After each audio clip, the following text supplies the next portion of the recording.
Déjà marqué par des retards et des dépassements de coûts, le méga chantier du tunnel Louis-Hippolyte Lafontaine est maintenant secoué par un autre accident qui ne fait rien pour améliorer la situation.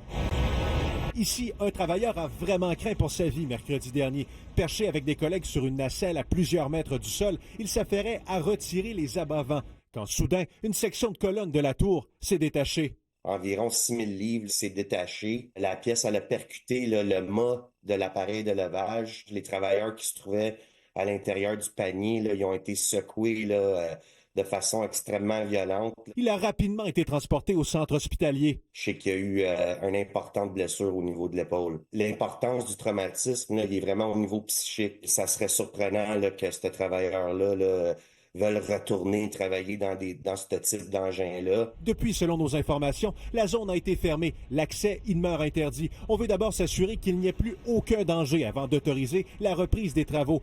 L'enquête du consortium Renouveau Lafontaine est en cours. La CNESST s'intéresse aussi à l'événement. Cependant, cette dernière a failli ne jamais intervenir, déplore le syndicat. Ce qu'on sait, c'est que la CNESST s'est présentée en chantier en fin d'après-midi suite à un signalement anonyme.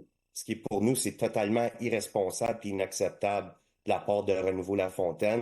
On s'attend, puis notamment les inspecteurs de la CNSST aussi, s'attendent d'avoir une transparence au niveau de ces incidents-là. Le ministère explique que l'entrepreneur n'était pas tenu de rapporter l'accident à la CNESST. Pourquoi? Notamment parce qu'aucun travailleur n'est décédé, n'a subi la perte totale ou partielle d'un membre ou un traumatisme majeur. C'est important pour nous de vraiment faire la lumière sur tout ce qui s'est passé. Andy Saint-André, TVA Nouvelles, Montréal.